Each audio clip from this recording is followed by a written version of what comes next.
Buenas noches a todos. Alexis, ajá, ahora sí está temprano. Max Alba,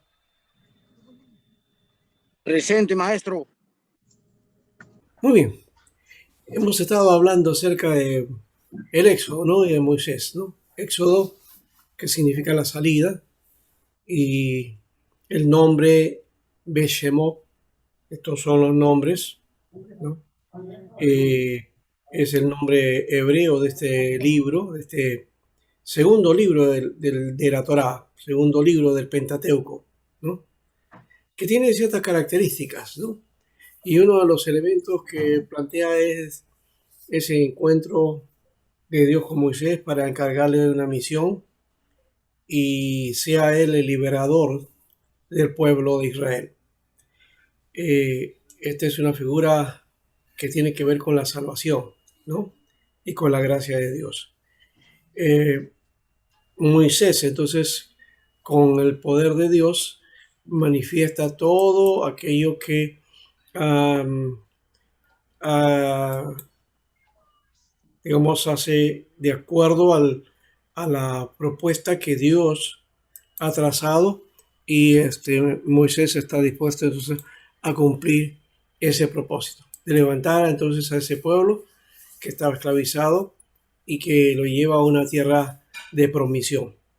Hasta ahí llega más o menos el libro, es decir, con todas las indicaciones que recibe Moisés desde como diríamos nosotros, en el monte, ¿no? Cuando recibe las tablas de la ley, ¿no? Eh, que, bueno, esas fueron quebradas, pero que el Señor le dio otras nuevamente y estableció las normas para Israel y sobre todo determinadas leyes ceremoniales de fiestas que debía de cumplir Israel, ¿no?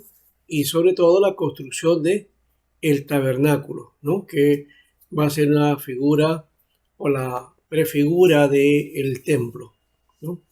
Y esa característica de la presencia de Dios acompañando a Israel en el desierto es la que va a caracterizar el desplazamiento de Israel hacia la zona de promisión. Eh, de hecho que no llegaron a todos, ¿no? El libro como que nos deja un sabor en alguna manera, porque no llega a concretarse este, ese ingreso por la incredulidad del pueblo y que tiene que vagar muchos años. Pero en medio de eso está en la historia que ocurre en el desierto. Y el libro siguiente es el Levítico, que es el Vayikra, que va a ser el libro que nos va a indicar todos los aspectos del cuidado que Israel debía de tener, ¿no? En toda lo que Dios establece como el propósito para su pueblo, ¿no? Bueno, eso es solamente para, de alguna manera, um, tomar la pauta, ¿no? Y aquí vamos a trabajar algunas cosas. Esto no lo hemos hecho, me olvidé de enviárselo a ustedes, esto también, pues, aquí está un resumen básico de todos los libros, ¿ya?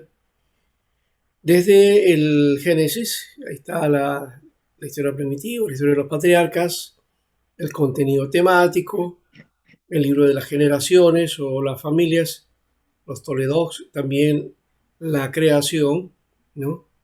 Eh, Cuando se habla de la doble creación o recreación, que no existe eso, más bien hay dos historias que cuentan la creación y luego viene pues todas las temáticas, ¿no? El diluvio, la etapa patriarcal, ¿no? Hasta José. Ahí termina el libro de Génesis. El libro de Éxodo, entonces, tiene otra connotación aquí, ¿no? Este libro habla de la salida, ¿no? De Israel, de la esclavitud de Egipto, y cómo se da toda esa tragedia, ¿no? Tan difícil, y cómo Dios con portento saca a su pueblo, ¿no? Esto implica redención, ¿no? La gracia de Dios, como hemos dicho también, salvación, ¿no? Entonces aquí está la liberación del pueblo, la esclavitud, luego la salida, ¿no? Que es a partir del capítulo 12, ¿no? Los 11 primeros son toda una preparación para esto, y luego la ley en el Sinaí, y ahí aparece entonces la ley moral, la civil, el pacto y el quebrantamiento y renovación del pacto. Y aquí en medio de eso está, hemos dicho, la construcción del tabernáculo.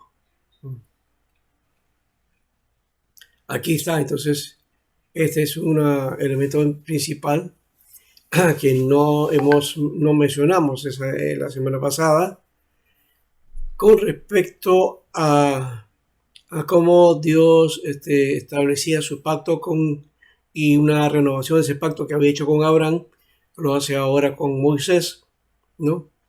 Y en medio de ese pacto hay la instrucción para construir el tabernáculo, también para la instauración del sacerdocio, ¿no? Los deberes de los sacerdotes, la adoración del becerro de oro también, que es otra situación que se da ahí porque Moisés se va al monte a hablar con Dios, y entonces el pueblo se enfrena creando un becerro de oro para adorarlo, ¿no? Todavía tenía esas características idolátricas, ¿no? Enoteísta, ¿no? Y ahí están las consecuencias para el pueblo, la intercesión de Moisés, ¿no? También la muestra de la gloria de Dios, se renueva el pacto y está la construcción del tabernáculo. Esta es la figura básicamente de lo que es lo que integra, ¿no? El mobiliario y también las partes del tabernáculo, ¿no?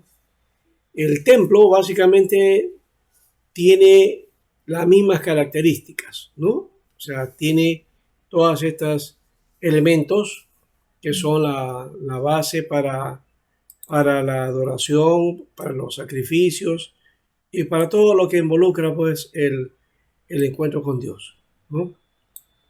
Entonces hay que tomar esto como lo referente, ¿no? Y está el patio, donde está el lavacro, ¿no? Es el lugar donde se lavaban los levitas y los sacerdotes. Luego también está el altar de sacrificio, ¿no? Donde se ofrecían los becerros, los corderos. Luego en el lugar santo, los panes de la preposición, ¿no? Panes de la proposición. Le vamos a poner un poquito acá. Una mesa entonces que tenía entonces los elementos ahí, ¿no? Luego también estaba el altar del incienso, que es el que ardía constantemente como una muestra de las oraciones. Y también está el candelabro, que básicamente es la menorá, ¿no? Se le llama menorá, la menorá o candelabro, ¿no? Que habla de la presencia de Dios o el Espíritu Santo. Y en el lugar santísimo estaban las tablas de la ley, aquí el arca del pacto, ¿no? El lugar santísimo. Y dentro del arca del pacto estaban las tablas de la ley, la vara de Aarón y el maná, ¿no? Con un simbolismo de la provisión de Dios en el desierto, ¿no? Bien, vamos ahora a Levítico, ¿no? De hecho que había un velo aquí, y ese velo al construir el templo también aparece entonces un velo como dividiendo el lugar santo del lugar santísimo, ¿ya? Ese es el velo que dice que cuando Jesús murió se quebró, ¿no? Se dividió, y no fue una división de abajo hacia arriba, ¿no? Sino de arriba hacia abajo, ¿no? Entonces Dios nos muestra que Dios intervino desde arriba haciendo que esta obra, ¿no?, hecha por su Hijo, sea acepta a su presencia, ¿no? Bueno, entonces esto es más o menos la figura de lo que el Éxodo va a plantear acá. Y hay otros detalles, ¿no? De qué cosa es lo que va, cómo va a ser las medidas, las basas, las extensiones, eh, también la construcción de la tela, de las pieles, los colores y otras cosas más que nos apuntan pues a toda una cuestión que es totalmente, digamos, de- en detalle sumo, Dios indicando, ¿no? Y que tienen, pues, por supuesto, su simbolismo, hay elementos ahí que nos van indicando y nos enseñan por medio de esos detalles. El Señor nos va a revelando también su propósito con respecto a esto del tabernáculo, ¿no? Bien, pasemos ahora al libro de Levítico. Si no hay alguna pregunta ahí. Una, eh, Antes de entrar a esta parte, aunque todavía es la época del tabernáculo, ¿no? Cuando se construye el templo, en la época de Salomón, el templo venía a ser entonces el referente ahora, y el tabernáculo ya se deja a un lado, y dentro del tabernáculo claro, todos los elementos del tabernáculo sí pasan a ser parte del templo, ¿no? Y el principal era el arca del pacto. Ese es uno de los eventos principales, pero que no es el único. Ya hemos visto el candelabro, los panes de la proposición, el altar del incienso, el altar del sacrificio en el lugar santo, y también el lavacro. Todo eso ya lo encontramos también en la figura del templo, ¿no? Ahí se denota la característica clara de cómo Dios va operando en este plan que él tenía. Pero hay un detalle que quiero mencionar. Nosotros acostumbrados a estar unidos en un templo, o siempre ligado de alguna manera nuestra relación a un lugar, a la comunidad de fe, y esa comunidad de fe que se reúne en un lugar, ¿no? Entonces tenemos la idea de que el templo en Jerusalén también era para eso, pero quiero decirles que el templo en Jerusalén no era para congregarse, no se congregaban, no habían cultos ahí, no habían servicios. El único servicio era del sacrificio, era un lugar de sacrificio, un lugar de sacrificio continuo, que la gente iba allá, claro, la gente iba con sus diezmos y sus ofrendas al templo para dejarlo en el templo, eso sí, ¿ya? Pero no había ningún servicio, ningún culto, ninguna prédica, nada de eso. Los sacerdotes tampoco se dedicaban a predicar, dedicaban solamente a hacer los sacrificios. Entonces, ¿de dónde viene la predicación, el mensaje, estar reunidos o ahí en un lugar? Eso tiene que ver con lo que se llama la sinagoga, pero eso surge posteriormente, ¿ya? Posteriormente. Entonces, no es ahí. Siempre el Templo de Jerusalén va a mostrarse como la vida espiritual de la nación, y tener el templo vivo en el sentido de la gente que va y viene, hace sus oraciones, sus sacrificios, sus ofrendas, sus diezmos, y que continuamente están en el templo. Eso le daba vida al lugar, ¿no? ¿Qué significaba pues la presencia de Dios? Así como el tabernáculo, ¿no? Estaba en el arca, en el tabernáculo era la presencia de Dios, también el arca, entonces en el templo significaba la presencia de Dios, ¿no? Muy bien, entonces más o menos por ahí lo vamos a tomando, ¿ya? Y no sé si por acá tengo algo que dentro de las figuras, a ver si puedo encontrar algo para ustedes sobre Israel y su templo y todo lo demás, ¿no? Um, Aquí tengo algunas figuras y solo que vamos a quiero conseguir una que tenga que ver básicamente con el tabernáculo, ¿no? Sí, no está por acá. Hay una figurita que por ahí encontré y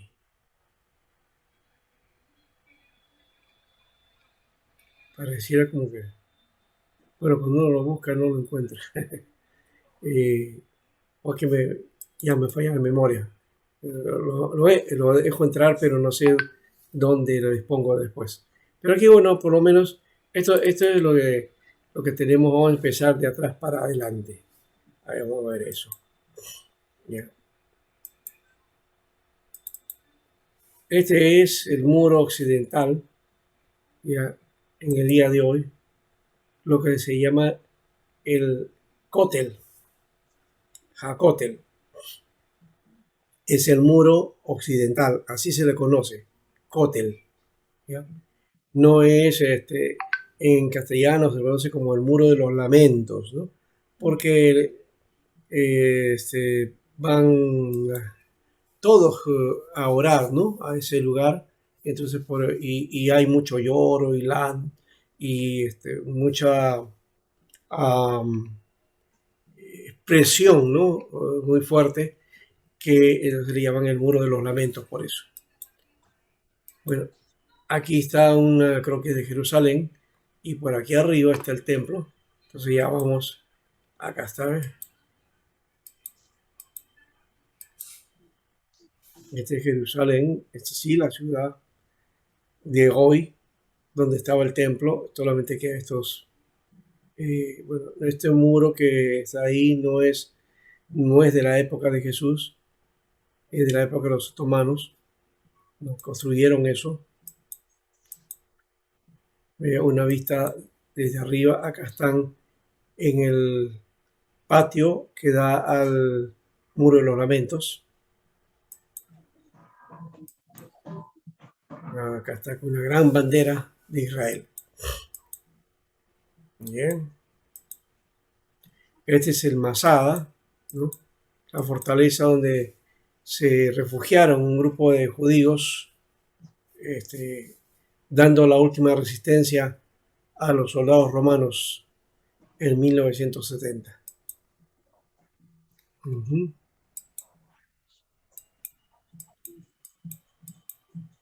Masada. Bueno, esa es otra cosa. Y esa es la figura más o menos que tenemos ahí con respecto a, ya, vamos a ir buscando después otras que nos den alguna luz aquí. A ver si dentro de estas imágenes puedo encontrar algo sobre Israel y el tabernáculo. Vamos al libro Levítico entonces, si no hay preguntas. ¿Ya?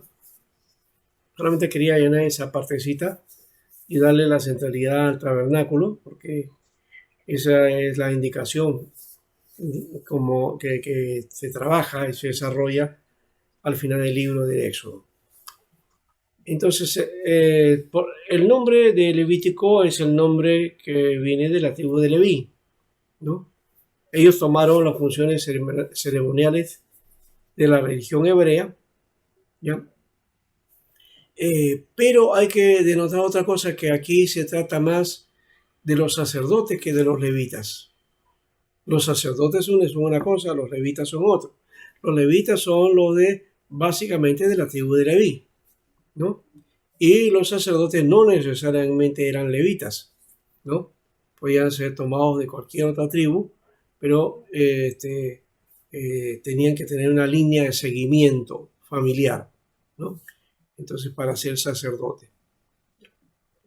El nombre aparece entonces en la Septuaginta, Levítico, por los levitas, pero como habíamos dicho, el desarrollo es más de corte sacerdotal. Los hebreos le llaman Vaikra, ¿no? Vaikra. No Vayikra, sino Vaikra, ¿no? Y llamó. En castellano es y llamó, ¿no? Esa es la palabra inicial, Vaikra. También aparece con el título de Torah Kohanim. ¿Y por qué cosa significa Torah Kohanim? Es ley de los sacerdotes. Cohen es sacerdote. Kohanim son sacerdotes. Entonces es un plural, ¿no? Ley de los sacerdotes. Torah Kohanim. Aquí se ve entonces el sacerdocio que se reservó a Aarón, es el que da inicio, ¿no? Y también la sucesión del sacerdocio para sus hijos, ¿no? Y por ser descendientes de Leví, ¿no? Esa es básicamente la figura, ¿no? Porque Aarón venía de esa tribu de Leví, ¿no? Pero a los levitas de las tribus se les menciona incidentalmente en el capítulo 25-22, ¿no? Ahora, hay una cuestión aquí que hay que denotar. Todo sacerdote debía ser levita, eso creo que hay que aclarar mejor, pero no todo levita debía ser sacerdote, ¿ya? Entonces sí, salían de la tribu de Leví los sacerdotes, y toda la línea ahí, ¿no? Esa era la tribu escogida por Dios para el servicio, ¿ya? No de las otras tribus, así que nos corregimos, ¿ya? Pero no todo levita iba a ser sacerdote.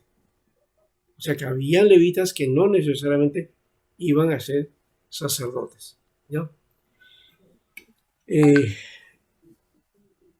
Básicamente los sacerdotes salían de esa línea de los levitas y de las familias sacerdotales, ¿no? De los descendientes de los sacerdotes, ¿no? El libro tiene 27 capítulos, 859 versículos, ¿no? Y vamos a mirar acá el bosquejo del libro, ¿no? Aquí ya se denotan las leyes, ¿no? Se van describiendo las leyes ceremoniales. Ahí están las leyes para el sacrificio, la purificación y la expiación, ¿no? Desde el capítulo 1 al capítulo 16. Entonces se ve, capítulo 1 al 7, clases de ofrendas e instrucciones suplementarias a los sacerdotes. Después del capítulo 8 al 10 se ve la consagración de los sacerdotes y un incidente que se conoce como el pecado de Nadab y Abiú, ¿no? Es una enseñanza también ahí y por supuesto una intervención de Dios muy fuerte, ¿no? Por la actitud de estos personajes, ¿no? Que quebrantaron entonces el propósito de Dios, ¿no? Vamos a ir por ahí. Entonces, en Levítico, vamos a mirar ahí estas figuras que aparecen. Se consagran los hijos de Aarón, ¿no?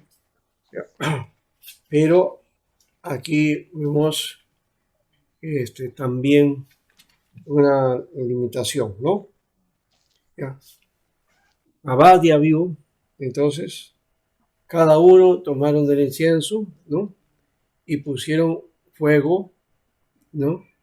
Al incienso y fue un fuego extraño, ¿no? Que no se le mandó nunca, o sea que hicieron algo contra la voluntad de Dios, ¿no? Dice entonces el texto que la presencia del Señor salió, de la presencia del Señor salió un fuego que los quemó y murieron delante del Señor, ¿no? Por haber hecho este acto de quebrantar el propósito de Dios, ofreciendo fuego extraño, ¿no? Fuego extraño. Hoy día podemos también, relacionándose en eso, qué tipo de fuego extraño es el que se puede estar ofreciendo en la iglesia del Señor, ¿ah? Que impida la bendición de Dios y más bien la acción drástica de Dios, como en este caso, ¿no? Solamente el Señor lo sabe, pero básicamente hoy día estamos viviendo una situación bastante difícil en la iglesia, en donde hay cosas bastante extrañas, realmente, por decir en lo menos, ¿no? Que en realidad es para alarmarnos, ¿no? Por la situación tan difícil que vive la iglesia, ¿no? Muy bien.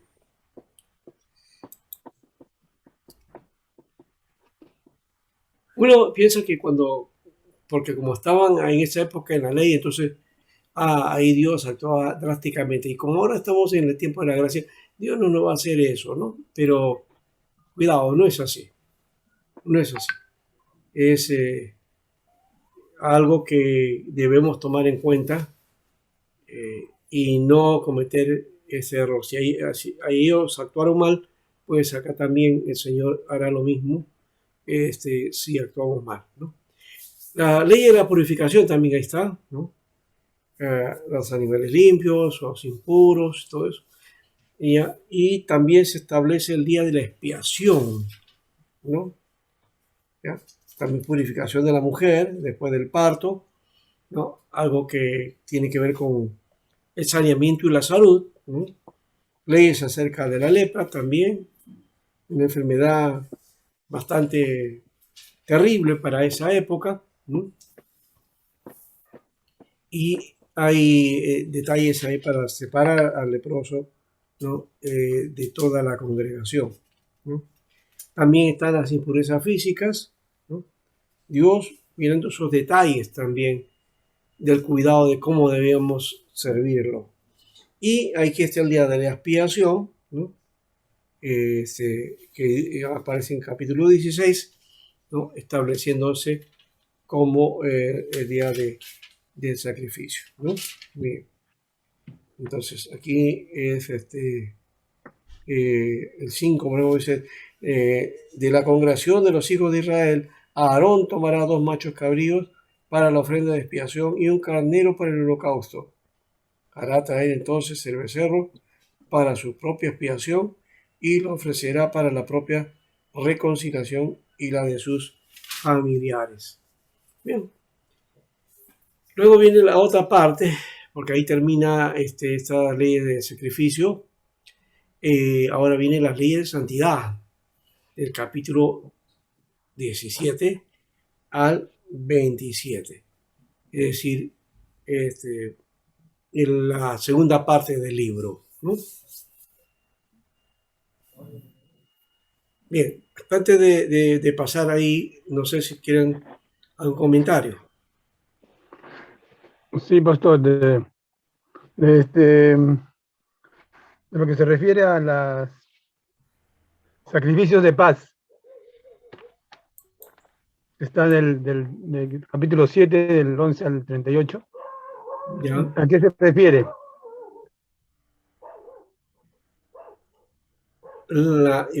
Bueno, cuando hablamos de la paz, estamos hablando de esta relación de la comunión con Dios, ¿no? Dios y el hombre, ¿no? Eh, Recuerda que una de las cosas por las cuales se hace el sacrificio es porque se ha roto la relación Dios y el hombre, ¿no? Entonces hay necesidad de una ofrenda de paz, es decir, de ofrecer nuestros buenos servicios, ¿no? Eh, entonces esta ofrenda de paz nos plantea ese elemento, que estamos en concordancia con Dios, ¿no? Comunión con Dios, ¿no? Que no hay violencia, ¿no? Que no hay conflicto, que no hay alguna, ¿cómo digamos? Una reacción contraria, ¿no? Sino que hay una buena relación, ¿no? Esa es la ofrenda de paz. Eh, entonces, eso también no sé si alguno se acordará, pero había una práctica en las culturas del norte, ¿no?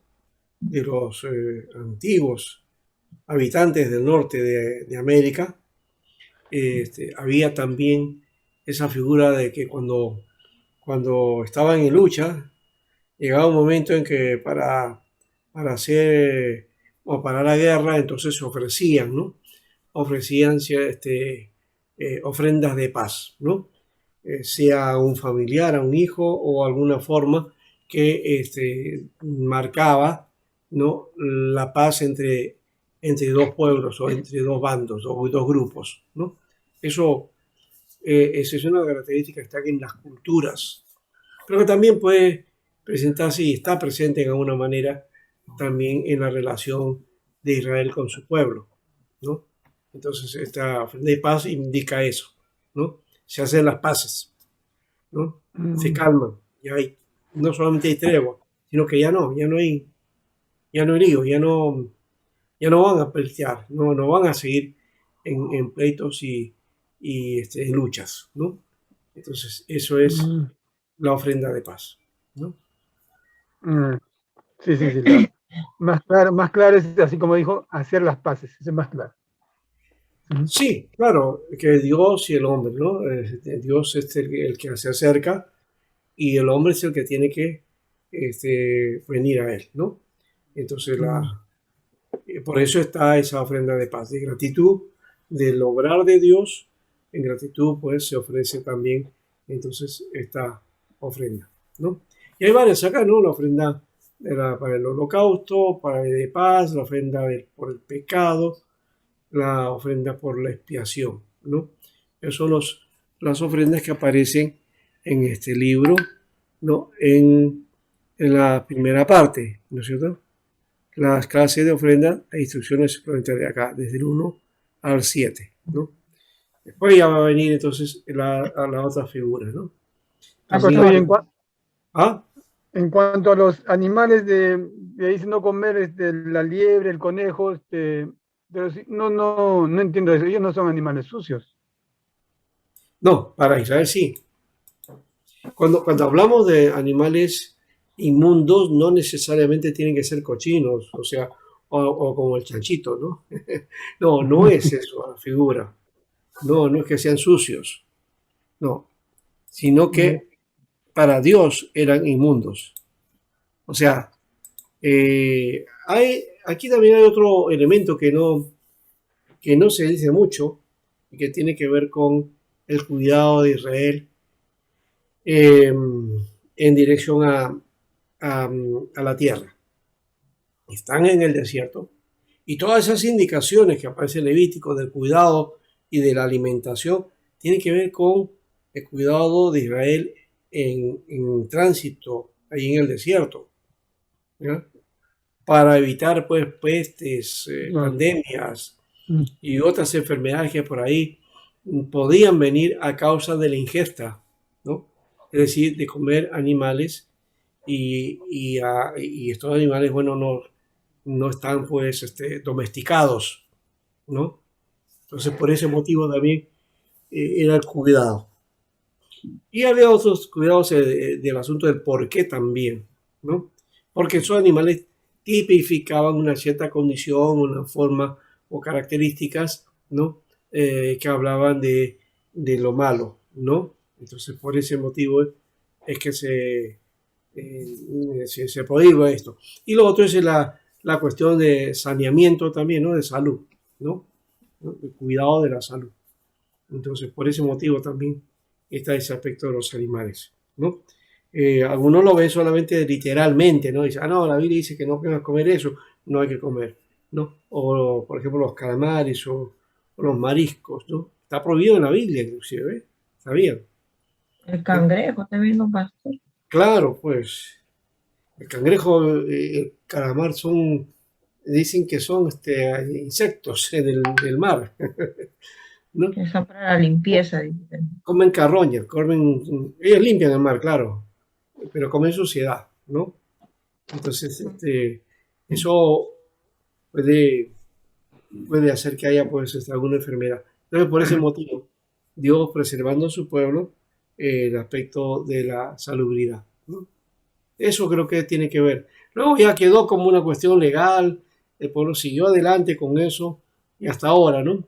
¿No? Ellos lo que hacen, los judíos, es comer lo que llaman la comida kosher, el kosher o kasher, ¿ya? Que es comida pura. Entonces, hay la carne, por ejemplo, deben comerla desangrada totalmente, o sea, no debe tener nada de sangre.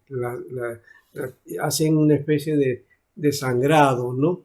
Hay un proceso largo para hacer que la carne entonces no esté pegada con la sangre, ¿no? Entonces, solamente así lo pueden comer, ¿ya? Es una cuestión muy particular del judío, ¿no? Entonces, nosotros no estamos ligados a eso, ¿ya?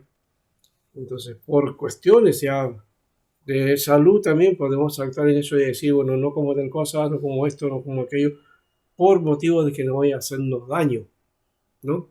Y también por todo esto nos indica algo mucho más todavía, que Dios estuvo al tanto ya de su pueblo en cuanto a qué debía de comer y cuáles son los cuidados que debía tener en la alimentación. Algo que en el pueblo en la iglesia no hacemos, lastimosamente no damos esa pauta, y lo que tiene que ver con salud y alimentación es lo que menos enseñamos y predicamos, ¿no? Y debería ser lo contrario. En eso sí creo nos sacamos el sombrero por los adventistas, que ellos sí hacen dentro de su temática bíblica y de enseñanza, también está la alimentación, así como está la familia, así como está la educación, también está la salud y la alimentación, ¿no?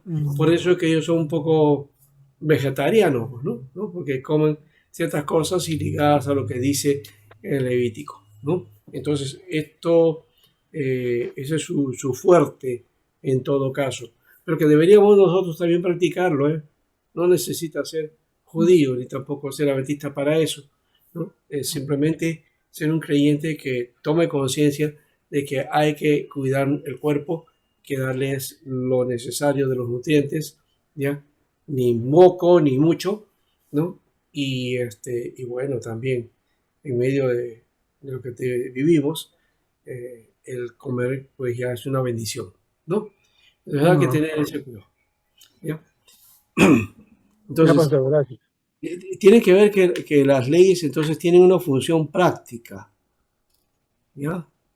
No es entonces una cuestión simplemente de cumplimiento, como algunos quieren plantear ahí, ¿no? Entonces, no, tú tienes que cumplir para con Dios, ¿no?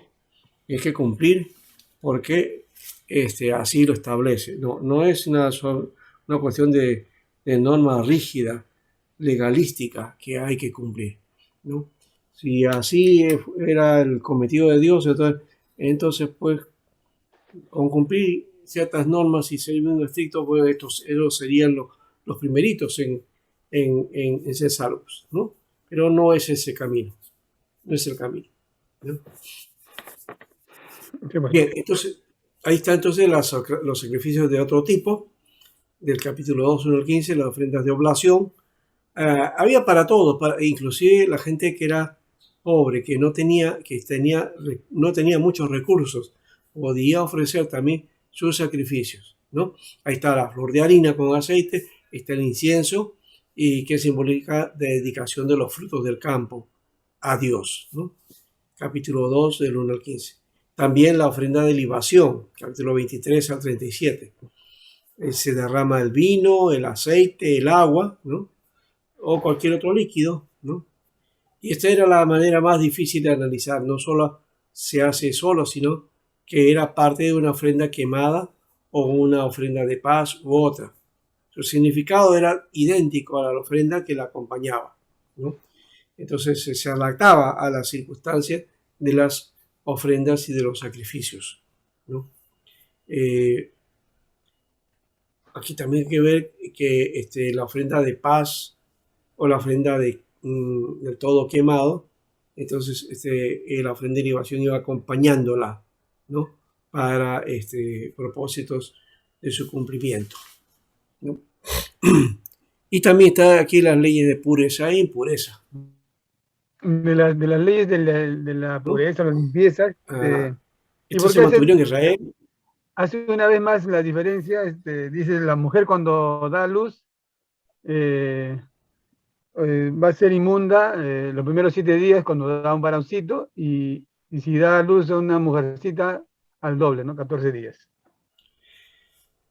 Bueno, ahí hay otro elemento, ¿no? O sea, de alguna manera también, y esto no creo que sea Dios el que está disponiendo del todo, sino simplemente hay cuidado dentro de la cultura, el valor que tenía el hombre, el varón, que era Mm, para el desarrollo de la casa.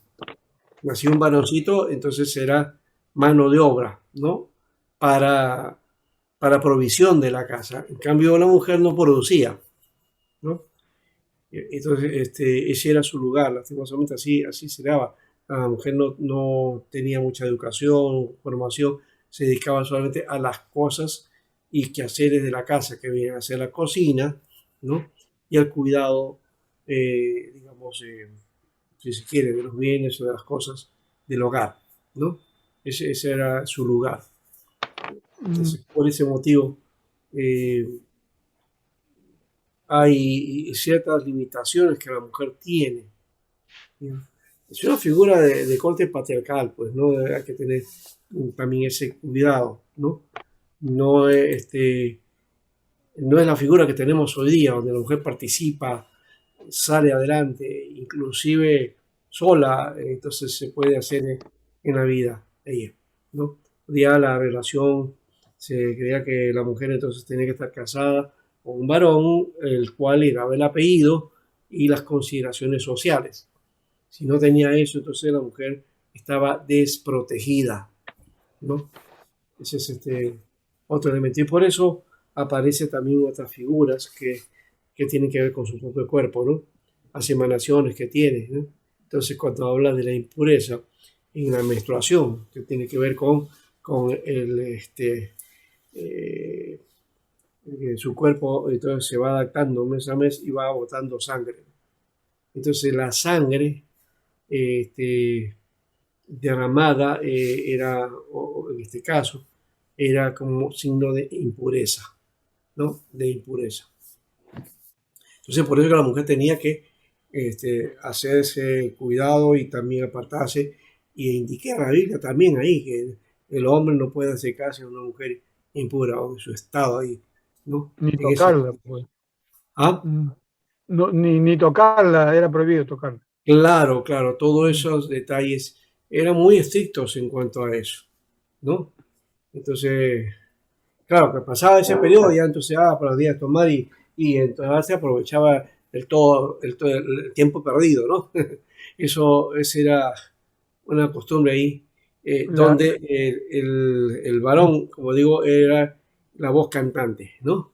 Y la la, mujer la, simplemente la estaba misma, sujeta a lo que el varón o el amo, el señor, le indicaba, ¿no? Sí, dice. la misma idea sería del flujo de sangre con el flujo de semen que dice. La misma idea. También, claro, también.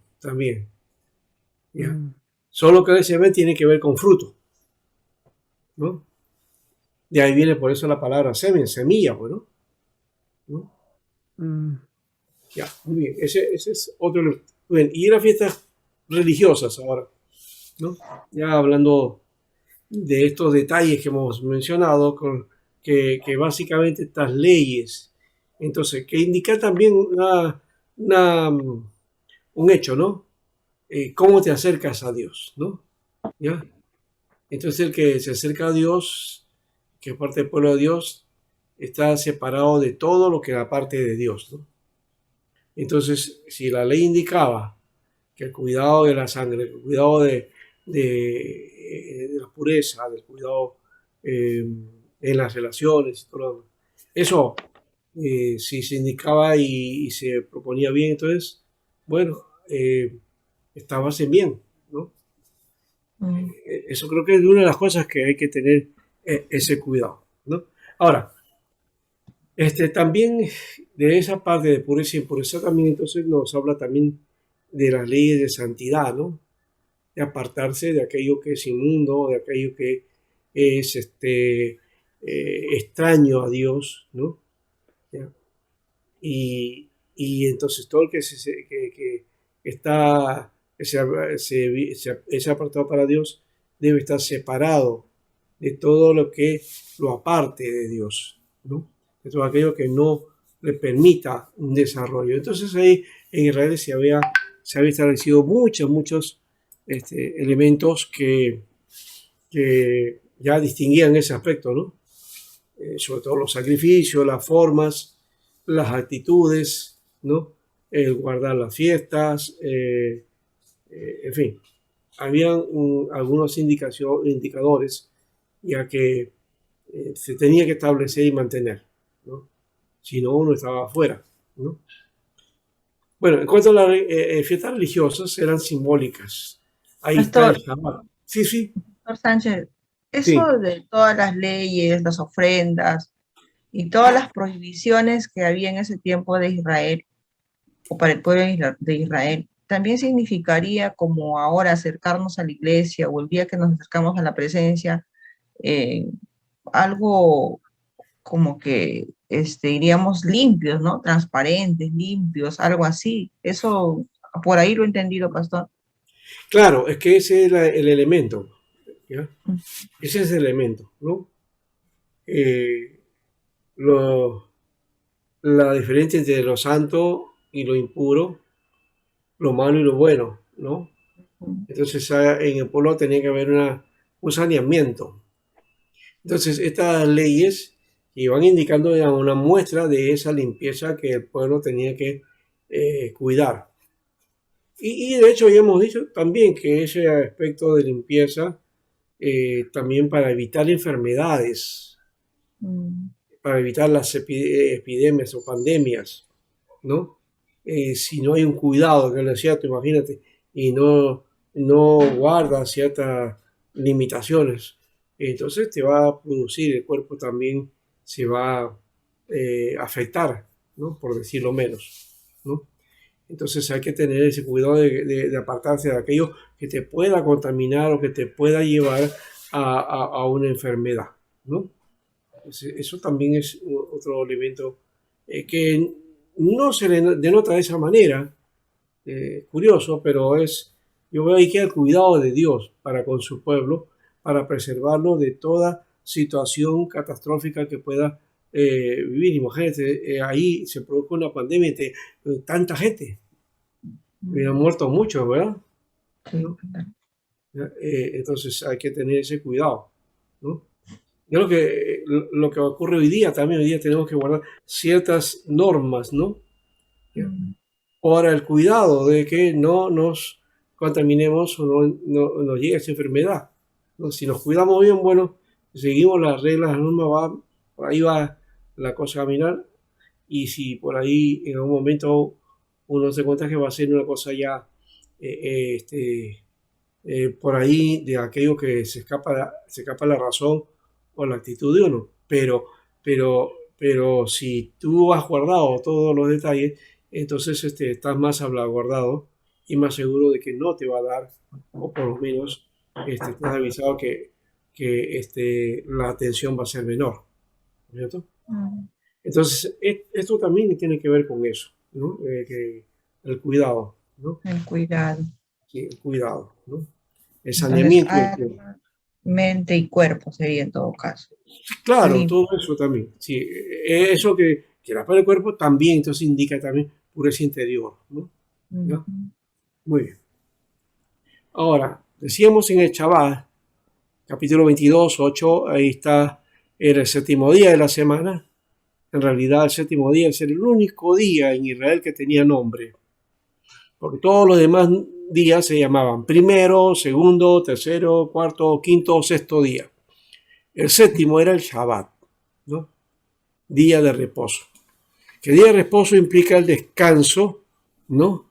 Dios descansó del trabajo de la creación, ¿no? Y de alguna manera está en su reposo, ¿ya? Que recuerda también el hecho que Dios es creador, ¿no? Entonces no se trata solamente de cuidar, tengo que guardar el sábado porque la Biblia dice que es el sábado. Entonces, no, es porque Dios es creador, ¿ya? Y recordar que el séptimo día el Señor descansó, ¿ya? Es el creador que entonces ha hecho la creación y por lo tanto ese reposo es entrar en la presencia de Dios y en el cuidado de ese Dios creador, ¿no? Que nos ha dado la vida, ¿no?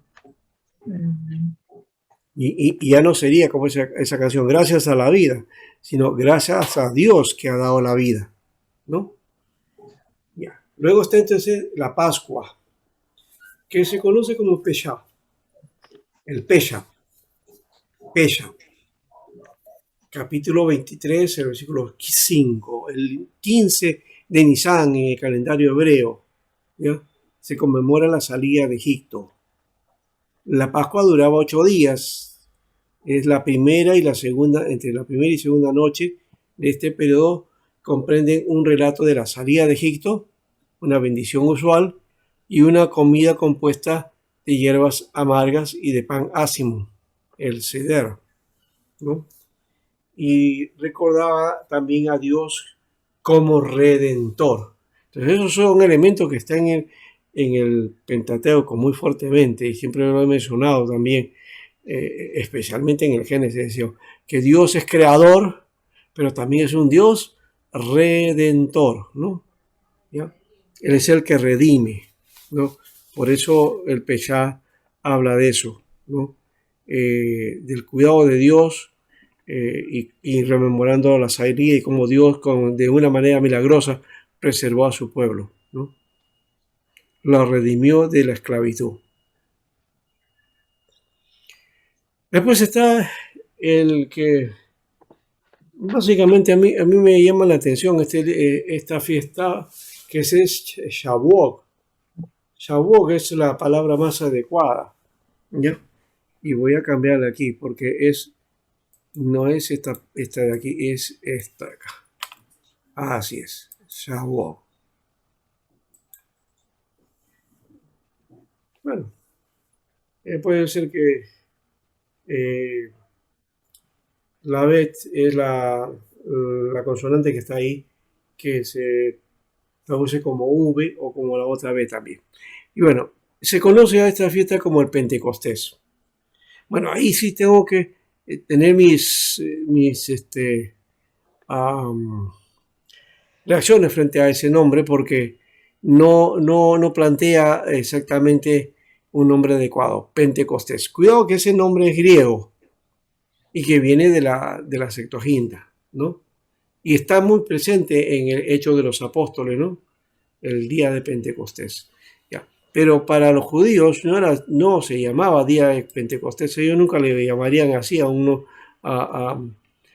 fiesta judía, ¿no? Con nombre hebreo, ¿no? Era el Shavuot, que significaba la fiesta de las semanas. La semana, simplemente, ¿no? Fiesta de la semana, Shavuot. Era el 6 de Sivan, ¿no? Entonces se celebraba 50 días después de la Pascua, ¿no? Entonces, siempre es así, o sea, después de la Pascua, 50 días después, esa es la celebración de lo que se llama el Shavuot. Era la fiesta de la cosecha, de las primicias o de los primeros frutos, y duraba 2 días, ¿no? Ese Shavuot entonces es una fiesta importante, ¿no? Que vendría a ser la fiesta de las primicias también, así se le conoce. Bien, la fiesta de las semanas. También está el Sukkot, la fiesta del Sukkot, que viene a ser la fiesta de los tabernáculos, ¿no? Bueno, ese nombre de tabernáculo suena bastante raro. De ahí viene la palabra taberna, o un lugar o un recinto, ¿no? Era una tienda, Una tienda simplemente, ¿no? Una tienda de campaña en el desierto. Capítulo 23, 40 y 42. ¿Ya? Y el día central era el 15 de Tisri. Era la fiesta de las cabañas también, así se les conocía, ¿no? Tabernáculos o cabañas, que recordaba el tiempo que moraron en tiendas en la peregrinación de los hebreos en el desierto. Y también la fiesta que duraba pues 7 días, ¿no? Y el último día era la fiesta de la celebración de la Torá, o sea, la fiesta de la ley, ¿no? Que recordaba a Dios como el proveedor, ¿no? Bueno, no solamente fueron esos días, ahí está otros días aquí, en capítulo 23, 27 a 28, es el día de la expiación, ¿no? Sacrificios para expiar el pecado, ¿no? Esto recordaba a Dios santo y misericordioso y al hombre pecador, ¿no? El año sabático también, el capítulo 25, de 2 al 7, cada 7 años la tierra debía descansar. Era el año de devoción y de meditación, ¿no? Entonces, de cada 7 años, uno descansaba la tierra, ¿no? Año del jubileo, esto ya es otra cuestión. Capítulo 25, 8 hasta el 16 y del 27 al 16 a 25. El año del jubileo es bastante parecido al año sabático, pero con otros detalles, ¿no? Se tenían que cumplir 7 años sabáticos, ¿no? Y después del siguiente sábado, después de los 7 años sabáticos, el siguiente era el jubileo. Es decir, vendría a ser el año 50, ¿no? Porque 7 años sabáticos son 49, ¿no? 49 años. Y el siguiente año entonces era 50. Era el año del jubileo. Aquí sí, curioso, no le han llamado Pentecostés, porque acá habla de 50, ¿no? Bueno, era parecido al año sabático, como hemos dicho, en cuanto al descanso de la tierra. Pero había también la liberación de esclavos, de las deudas, de los préstamos e hipotecas, y las cosas, las tierras, muebles e inmuebles, volvían a su propietario original, ¿no? ¿Ya? Y eso era para evitar la acaparamiento, ¿no? Y la creación de oligarcas o de poderosos, ¿no? Entonces era necesario que el pueblo no se quedara sin su sustento. Entonces era necesario devolverles ahora, ¿no? Bueno, estas son las fiestas que aparecen en el Levítico, ¿no? Moisés instauró 5 fiestas inicialmente. Aquí está la de la Pascua, la de los panes sin levadura, Pentecostés, expiación y tabernáculos, ¿no? Como se dan cuenta, aquí hay varias fiestas importantes, y aparte de Shabbat y del jubileo y también del día de la expiación. Bueno, la expiación aquí está presente, sí está presente. Hay otra fiesta como la de las trompetas también, en Números 29.1, fiesta de las trompetas. Y después del exilio en Babilonia, la fiesta del Purim, es decir, la fiesta de las suertes, que se estableció en la época de Esther.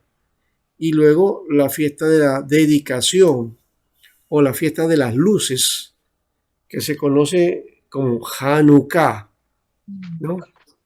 Porque celebraba y recordaba la época de los macabeos, cuando lucharon por la independencia de Israel, ¿no? Y que no se doblegaron, a pesar de que el ejército había invadido y Antíoco Epífanes había quebrantado el templo, ¿no? Lo había profanado.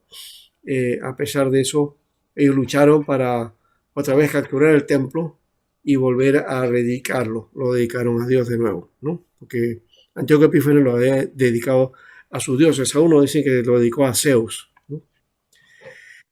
Bueno, muy bien, hasta ahí tenemos más o menos el espacio de este trabajo. No sé si quieran hacer alguna intervención ustedes. Luego de eso vamos a un descanso para volver después a la segunda parte. ¿ya?